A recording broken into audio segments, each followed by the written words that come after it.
um, we're studying the book of Shmuel Bet, the second book of Shmuel, and we're in chapter 10, verse 3. In the coming weeks, just so you know, so we all remember, because of the time of Mincha Ma'ariv, we're going to be adjusting a little bit, so 15 minutes this way, 15 minutes that way, so we can manage the minyan at the same time. So just bear with us and sort of look at the announcement in the to know when is the next one. All right. So we are in the midst of David HaMelech reign, and we are in the midst of a very interesting and strong sequence of events. As a general overview, it's a war against Amon. Okay, the people of Amon are people that live on the other side of the Jordan River, right? And they are enemies for hundreds of years. It's not a big nation, but it's a very strong nation. They managed to hold on to their land for a while, then they lost it, and by losing it, allowing other people to kick them out, because whoever is stronger wins. So they don't have in the Torah they had some measure of protection because they are the descendants of Lot, the nephew of Avraham Avinu, and God gave them that land.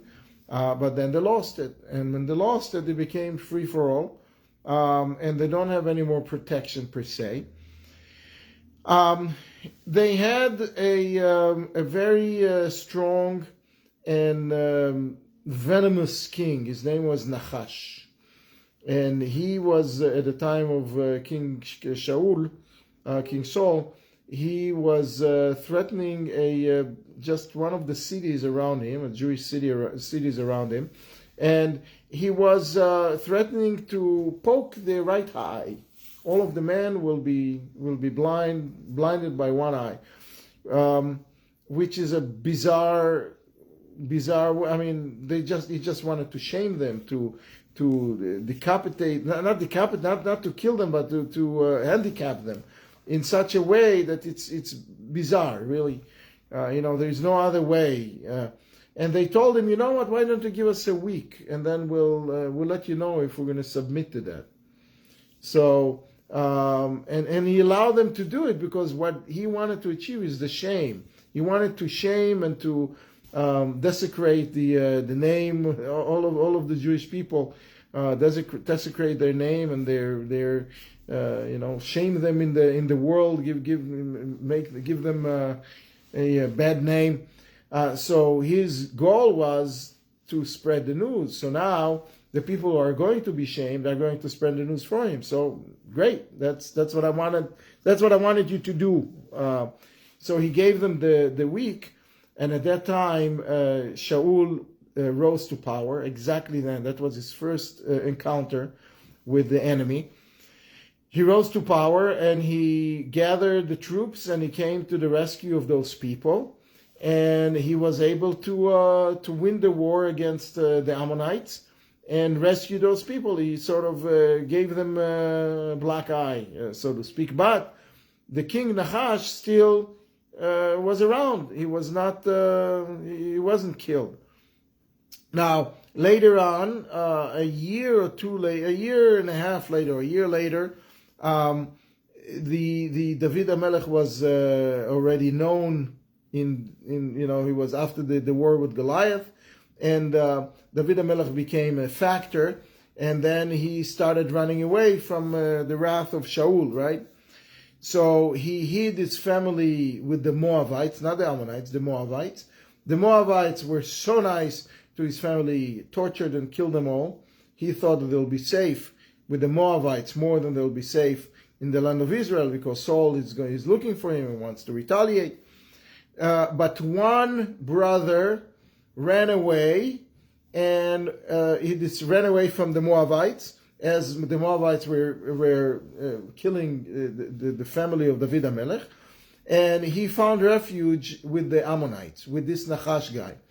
And Nachash was very upset with King Saul, with Shaul, that, for spoiling his Mishugas with the shaming of those people. And so he took that, and David HaMelech is the enemy of Shaul, so my enemy's enemy is my friend. He became a friend he basically saved the life of David's brother. And David forever was grateful for this rescue, for this, it's the only heir, the only one from his family that remained was that lowly brother. So David HaMelech felt strongly good feelings towards the Ammonites, even though they were, they're not friends of the Jewish people. So the time came, and and Nachash, the king of the Ammonites, passed away on his, regular in his bed, as they say. And his son Hanun became the next king. So when the son becomes a king, so all of the kings around send him regards. When Bibi wins, the whole world is calling him to congratulate him, which maybe hopefully is going to happen tomorrow, right? But what's happening is everybody was congratulating this Hanun dude for becoming the next king. That included David HaMelech. David HaMelech also sent a mission, a bunch of people with a message. Let's have peace, and welcome to the club to be a king in this area, in the neighborhood. So that's where we left. Okay, that's where we left off. So when that mission, those people showed up. Now we have to also know, as another part of the intro, we have to also know that David HaMelech was at that time already very, very powerful king. It was about half of the time of his kingdom, 20 years into his reign. David HaMelech was king for 40 years. That was about 20, 21, 22 years into his kingdom, into his term as a king. He was very, very strong. He was able to expand the borders greatly. And as part of that, he invented something that the Israelis, I think, thought that they invented, the Mossad.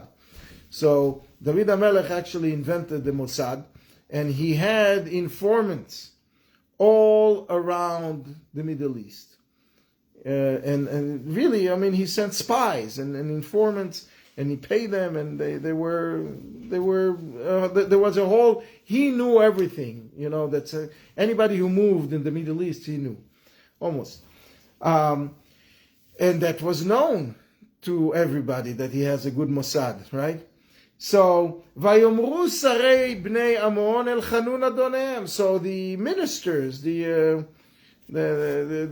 people in power, the elite, the ruling families, the ministers, the guys in charge, they told their new master, their new king, Hamichabed David et avicha be'enecha ki shalach lecha menachamim. Do you think that David HaMelech, this evil David HaMelech, is really have some respect to your father? Do you think that he sent you people to condolences? He sent men with his condolences to honor the memory of your father? You lost your mind. He sent basically a mission of spies. That's his elite Mossad unit that he sent. And, when they would come to your palace to see and, supposedly to deliver the condolences, the condolence messages, they will have 7 eyes open, and they will see exactly how many guards are here, and how many doors are there, and how many weapons, etc., etc. They came investigate, to explore, ולהפכה, and eventually to be able to take it over. Shalach David et avadav elecha.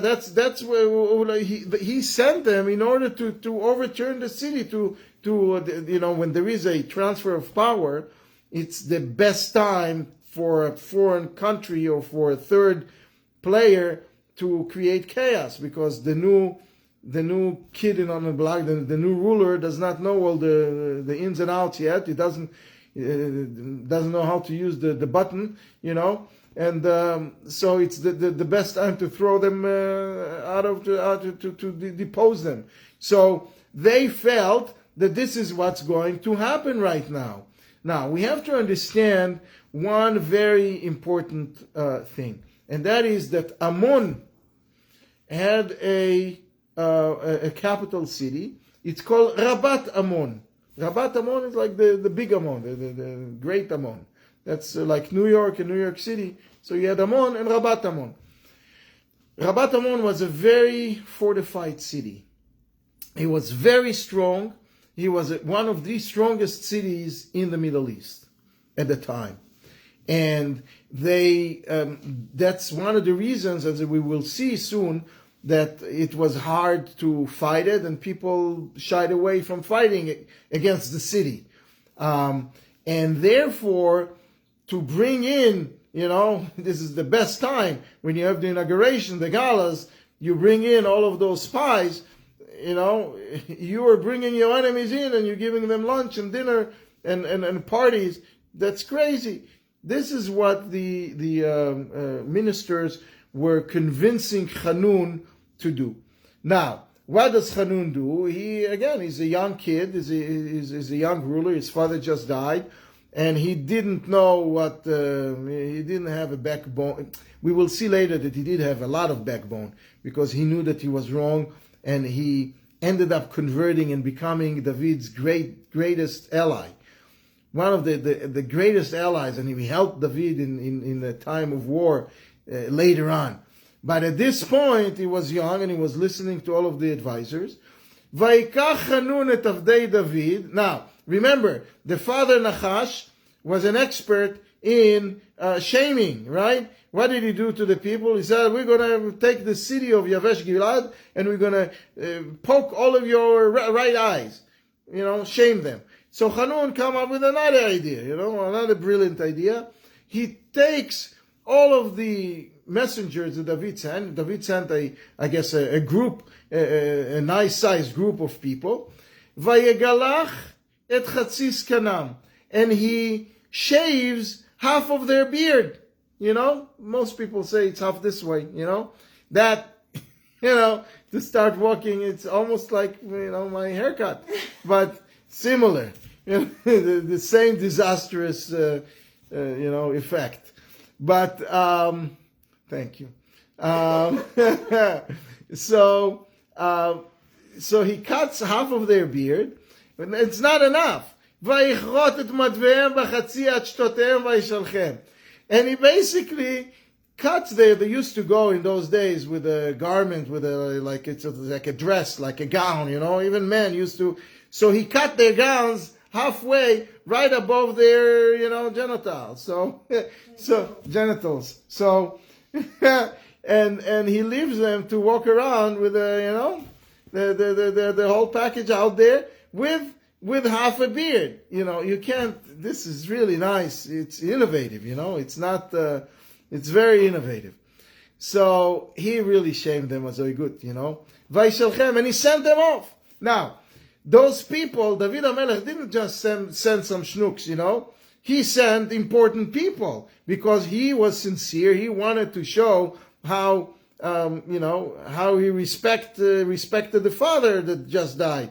So he sent important people. Imagine a bunch of very important people are being shamed in this kind of a way. So, Vayagidu le David. So right away, David had, as we said, one of the best informants. So it right away was told to him. The word came to him with the official messengers maybe with they used to use doves in those days because they very quickly were able to travel and bring the information. So David HaMelech was told, Vaishlach likratam, and he right away, he did not want those guys to walk into Yerushalayim with their undies out and and half a beer. It would be terrible. It's not only will shame them, it would shame him. It would shame the whole Jewish people. Imagine you're sending this kind of a mission, the country is sending a mission, and they're being shamed. So כי היו אנשים נכלמים מאוד. They were very, very bashful. It accomplished what Hanun wanted to accomplish. They were very ashamed of their, embarrassed of their situation. ויאמר המלך שבו ביריחו עד יצמח זקנכם ושבתם. She said, so David HaMelech says, you know what? You shall not come back right now to Yerushalayim. You should stay in Jericho. Jericho, let's just see here, I have some props for today. Let me just bring this, make this smaller for a second. So this is Yerushalayim, and Jericho is right here. Do you see my screen? You do, I hope. Okay, so this is Yerushalayim, and Jericho is right here, and Ramat Bnei Amon is right here. So smack in the middle. It's basically halfway between Ramat Amon and Yerushalayim. There is Jericho. So he told them, stay there. It was the entrance city. It was the city that was as you go into. It's the first border city in Israel. Sit there and wait whatever number of days that it takes, or months that it takes for your beard to grow in, so it's not going to be as shameful and it's not as embarrassing to you. And then you will come. Now, David HaMelech does not react with a knee-jerk reaction without thinking. He still feel that he owes the Ammonites thank you, and now they just spit in his face basically. So what do you do? So he waits. He sort of waits there, start preparing and thinking what his reaction is going to be. Now, he was a very, very strong king at the time. He wasn't afraid. He was just tactically thinking. Now, what happened next, and that will carry us today and probably into next time as well, there are three wars against the Ammonites. And 3 battles, and each battle is different, and each battle is it's a whole tactical game. They really are trying. Now, the people of Amon, for hundreds of years, were not a menace to their surroundings. They were not nice people, but they were not vicious people like like the Amalekites or the Philistines, or that were trying to conquer the people around them all the time. They were a smaller nation, but very strong, and they were very, very rich because they were sitting on a trade route, on a very important trade route. All of the merchandise from the land of Israel, from the sea that came from Europe, from Egypt, crossed the land of Israel, crossed Jericho, enter modern-day Jordan, which is Rabat Amon. This is the Jordanians' the capital city is Rabat Amon, till this very day. And then they would go to Iraq, Iran, and the Far East. So they were very rich. They were collecting a lot of tolls and a lot of taxes. Now, what they decided to do with their money is, we are going to go for broke, and we are going to spend a lot of money to try to win the war against David HaMelech. Again, it doesn't make any sense, because why now? Why lose all of your money and do that and take this chance? But apparently, it was God's plan to tell David that it's not really right that he went and sent a mission of peace to those people. He shouldn't have.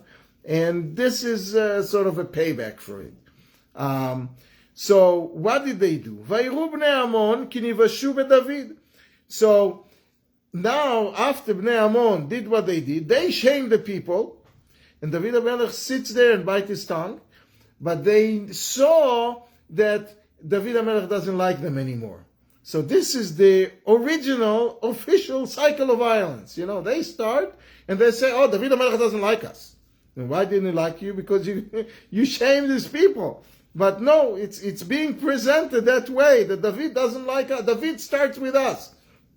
It's the ultimate, the original cycle of violence, you know, that we all are familiar with. So David HaMelech didn't like it.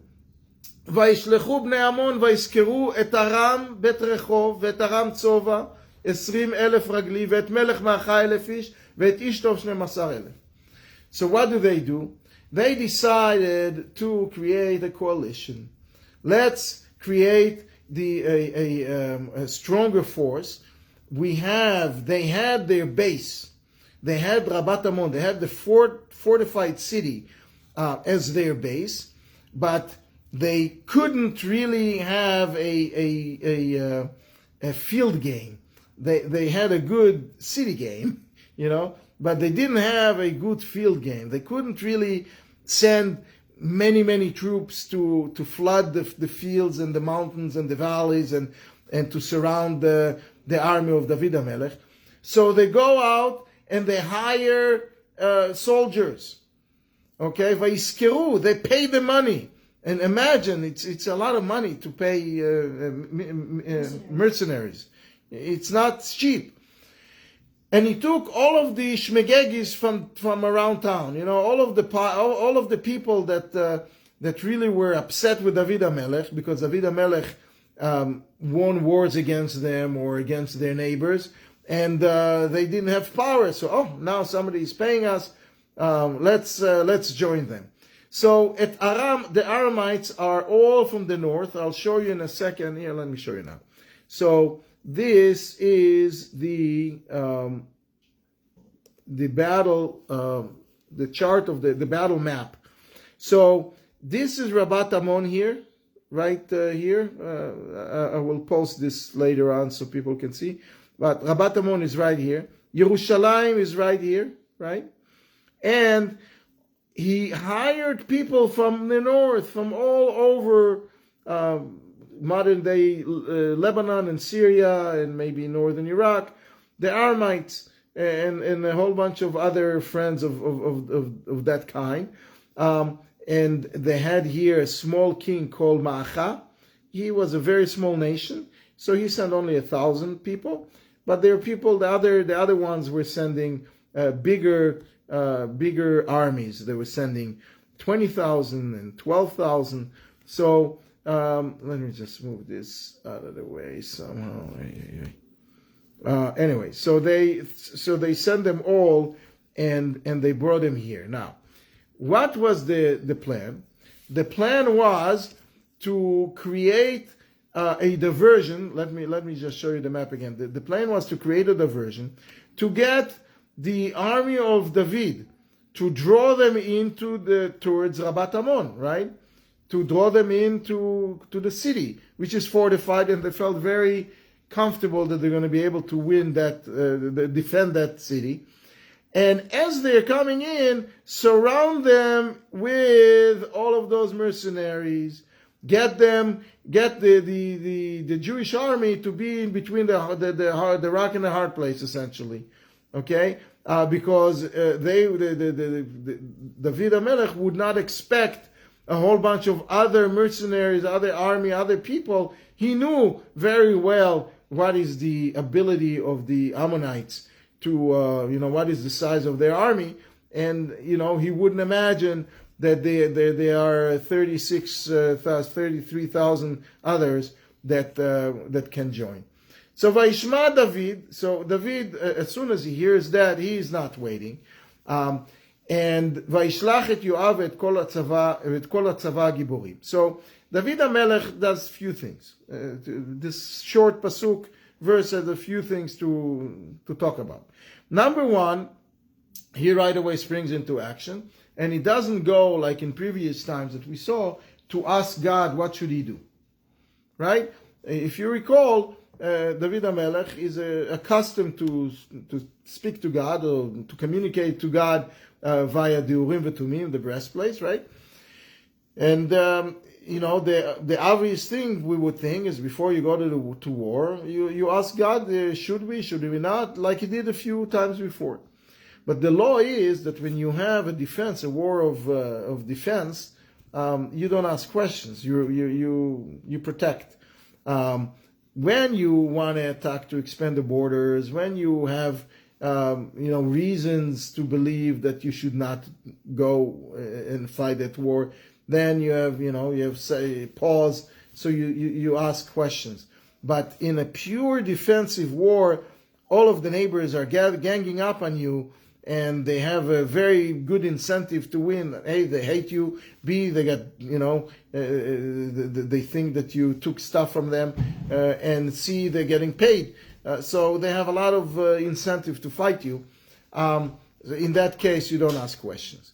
Now, it also says here that David HaMelech sent the heroes, the professional fighters, because David HaMelech was known. He knew that in order to rule in this neighborhood in the Middle East, he needed a very strong elite units, and he taught and gathered the elite fighters from the tribe of Yehudah, and he made them the elite unit. And so now David HaMelech also had the ability, as we will see in battle number 2 and 3, he had the ability to bring other units, regular units, the regular army, not the Green Berets. He had the ability to bring and gather them fairly quickly, which he didn't do now. Now he just gathered the elite unit. And then he's ready. But as we know from the 6-day war, if you start the war first, you have better chances because you choose the time, you choose the place, you choose the exact method of attack. You don't just wait. So Bnei Amon were very motivated, and they're spending a lot of money on this surprise. ויצאו בני עמון ויערכו מלחמה פתח השער. So Bnei Amon right away is gathering. However, the Jewish army, David's army, is very, very, very quick, because that's why they're, the Green Berets, that's why they're an elite unit. And they got very quickly to the gates of the city. So if you see here, it didn't take them long. This is not a long journey, from today with a car from Yerushalayim to Yericho is less than an hour. So this is 2 hours. So with the horse it takes 3 hours, whatever. It doesn't take a long time, and you get where you need to get to. So he got the people there very quickly. So the Ammonites basically were defending the gates of the city. They ended up gathering and trying to defend the gates of the city. The rest of the city was surrounded with walls. It was much more difficult to penetrate. Now, and their goal was to draw the Jewish people to the gates of the city, and then all of the mercenaries, all of the other armies will go around the Jewish people, the Jewish army, and will cut the supply line, okay? And they will try to go around here and go around, if you see the map, if you happen to see the map, and cut their retreat route and the supply line, and basically get them stuck between the city and the armies of the Aram and the other people who contributed mercenaries. So ve'aram tzova ve'recho ve'ish tov u'ma'achal levadam basadeh. They were left alone. So another thing that we see here with the Ammonites, they felt that they need to get the value for their purchase, They pay for the army, so you go fight, They didn't send Ammonite soldiers or Ammonite officers to be with the mercenaries. They just gave them instructions, and they said they gave them the $1,000, and go fight. And they stayed, the Ammonites stayed in their city safe, where they felt safe. So they left the mercenaries in they paid them, and they gave them some, incentive and weapons, etc. And they left them, alone to surround the Jewish units. וירא יואב כי הייתה אליו פני המלחמה מפנים ומאחור. So Yoav, the general, saw right away that he's stuck between fighting from front and back, and he basically was sandwiched between the city and its fighters and the other armies. ויבחר מכל בחורי ישראל ויערוך לקראת ארם. So what he's doing, he knows who is he fighting against, and he realized that the Ammonite soldiers are not comfortable fighting in the field. That's why they hire the mercenaries, because they are city boys. They're very good at standing behind a big wall with their archer, with their bows and arrows or whatever, and the hot oil or whatever they use. And that's where they feel that they can fight very, very well. So he realized that the real Achilles heel here is going to be not those fighters who are sitting in the city. It's going to be those who are in the field. So he decides to put all of the efforts towards them. And also another reason he did that is because this is the guys that will cut his supply line, that will cut his retreat route. So he wanted to make sure that route never get blocked.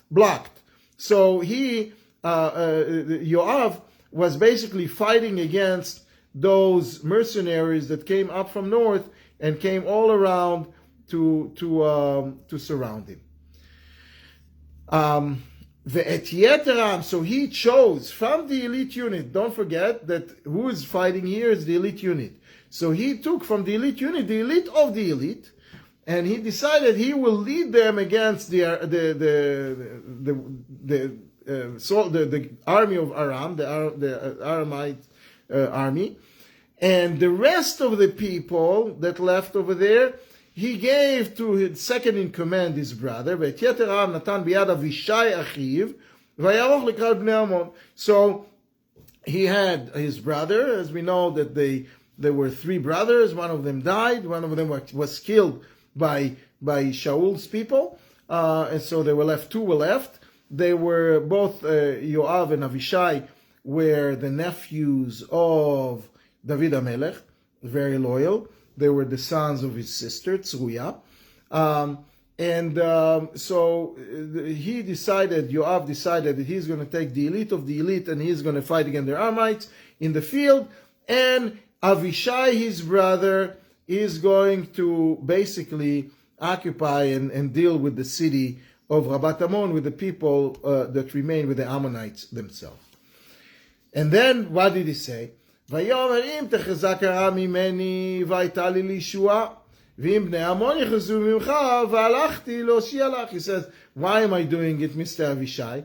Because if I'm going to falter and start losing the war, you will be able to come and help me. Okay, because the people of Amon, the fighters of Amon, are not expected to leave the city, to leave their comfortable positions and run after you. So you just hold them just to make sure. But in case I lose, says Yoav, because I'm fighting in the field against the Aramites, you're going to come and help me. And if happens to be far chance that the Ammonites are going to be stronger than you, I'm going to come to help you. So we'll be in touch and we'll help each other and we'll fight both fronts at the same time.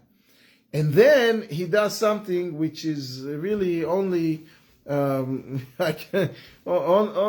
Jewish general can do. חזק ונתחזק בעד עמנו, בעד ערי אלוקינו, והשם יעשה הטוב בעיניו. So he says, he sends a message to back home and says, be strong. It's double meaning here. It's possible that he said it to his brother, let's be strong and let's have resolute for the sake of our people, and we'll fight for our land, and God is going to do whatever he deems right. But he also sent, that some of the commentators are saying, he sent messages to back home to say, guys, you better go daven now. You better, start. Tilim was already a hit in those days. He was published, so sit and say Tilim, It's the right thing to do. So this is a Jewish way of fighting. It's not only fighting with the weapons. We also fight with our prayers. So that's what he did. ויגש יואב והעם אשר עמו למלחמה בארם וינוסו מפניו. So Yoav and his elite unit started the war with the Aramites. וינוסו מפניו, and it didn't take much because they didn't have, other than $1,000 that they got paid already, they didn't have a lot more to gain by staying and fighting this fierce Yoav and his people, and they ran away, and they dispersed. Ubnei Amon. So what happens? So now Bnei Amon lost their money because they spent it on tens of thousands of troops that didn't pan out. ובני עמון ראו כי נעשרם וינוסו מפני אבישי ויבואו העיר. So, as we said before, they were fighting in the entrance to the city, in the gates to the city. The Ammonites saw that the Aramites ran away, so they decided, now the whole plan was foiled. The whole plan of attacking the Jews from both sides didn't work. So they retreated deeper into the city. ויבואו העיר, וישב יואב מעל בני עמון ויבואו ירושלים. So they retreated into the city, closed the gates. They're not fighting anymore, right around the city or right near the city at the gate area. The gate is closed there inside. And because this is a very strong fortress, and because David HaMelech did not want to actually destroy Bnei Ammon yet, or in general, because he felt still that they saved his brother. So Yoav is collecting the troops. Vayashav Yoav ma'al Bnei Ammon vayavo Yerushalayim, and he goes back and he leaves the Ammonites really almost untouched at this point. That is battle number 1 with the Ammonites. Okay, let me just get here battle number 2, which happens to be upside down. And not anymore. Okay, this is battle number 2. So now, what happened? Vayar Aram ki nigaf lifnei Israel vayasfu yachad. So the Aramites, who were hired by the Ammonites to be the field soldier, the foot soldiers in the fields in the mountains against the Jewish army, got beaten. They ran away. When they saw it, when they got back home to the north, as we saw, they realized that it was shameful of them to run away like scaredy cats. So they decided to regroup. Now in the north, they're not going back to the area of Amon. That plan is not working for them. This area here on top is very close to their cities, and they decided, let's gather here and we will attack the Jewish people from here. That is war number 2. So what do? וישלח הדד עזר ויוצא את ארם אשר מעבר הנהר ויבואו חילם ושובח שר הצבא הדד עזר לפניהם. So on top of the people, the 3 nations that we mentioned before, okay, which is the Aram Tzova and Ish Shalom and Ma'acha, right? On top of those, we have the Aramites nation was made out of five or six different tribes. And each one of them had their capital city, very similar to the structure that the Philistines had. They also had five tribes, or five sections, or five cities. So this is another one of them. So Vayishlach Hadadezer, and he drew the Aramites from the other side of the Euphrates, from Iraq, basically. So the ones that were hired by Amon are from Syria. Now we have Iraqi Aramites coming in. I'm calling them Iraqi, because of that's what they called now that area. They were not called that then. But he's bringing those Aramites as well, and with their army and with their equipment. And Veshovach Sar Tzva Hadadezer Lifnehem, and he brings his top general. In those days, all of these armies were always seeking to have a top general like Goliath in front, and his Yavin used to be one, and Sichon used to have one. Each one of them had really a strong man to lead the army, and this Shovach guy was the Hadadezer strong man. Why is he called Shovach? He called Shovach, the rabbis are saying, is because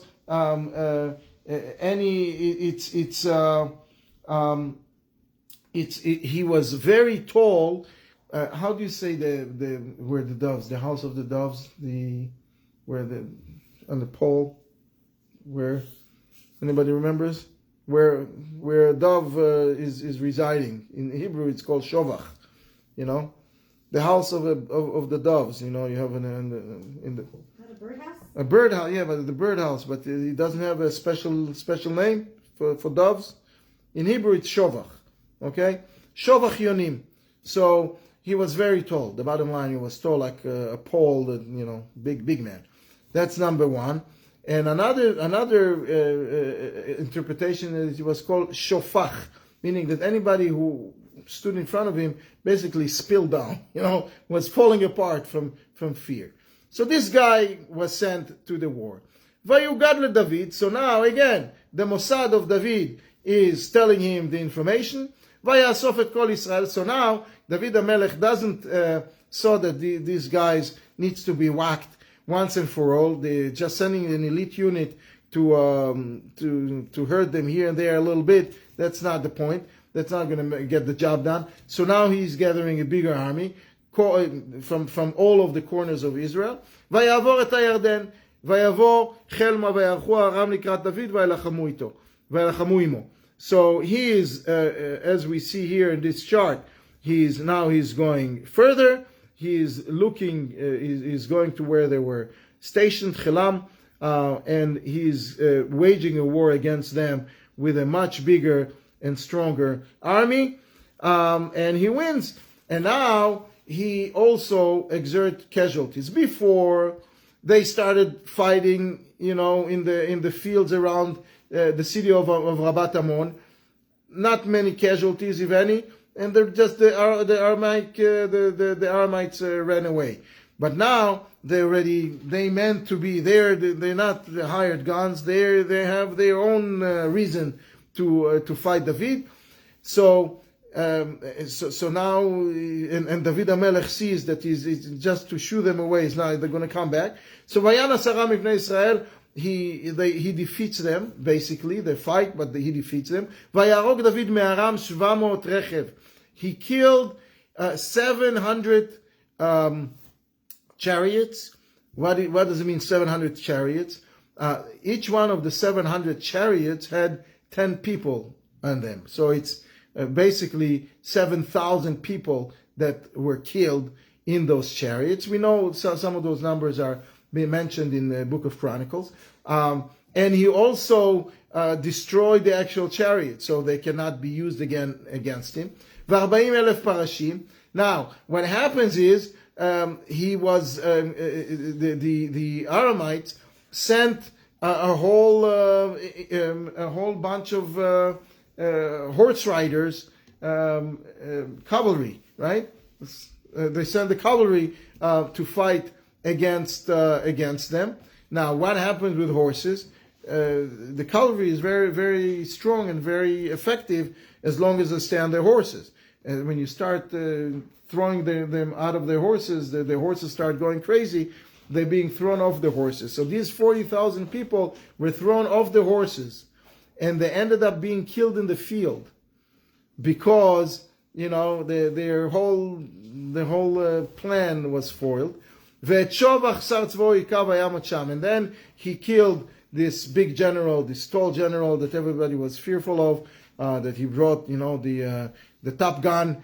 He was killed right there, and that is the end of the war. As soon as he killed the head of the army, that's the end of the war. So that's the end of war number 2.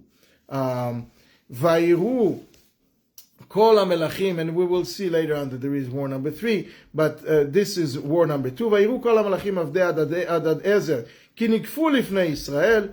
So they saw all of the people, or all of the Aramites, and all of the helpers and the ministers of Mr. Hadadezer, the Aramite king. They saw that they lost. Vayashlimu et Israel. So they reluctantly made a peace accord. Okay, let's sign a peace. We couldn't chop your head off, so now let's just kiss. Vayashlimu et Israel vayavdum, and they became subservient to the Jewish people, to David HaMelech. They pay taxes. And they pay their fees. I mean, you don't get scot-free after waging these kind of battles. Vayiru Aram Loshia od et bnei Amon, and they were fearful to go and get paid by the Ammonites to help the Ammonites. The Ammonites seems to continually offered money. You know, we're not giving up. Why? Because they weren't beat. They retreated into the city, and they were not beat again. So that we will see next time. God willing, we will beat the Ammonites. So, thank you guys.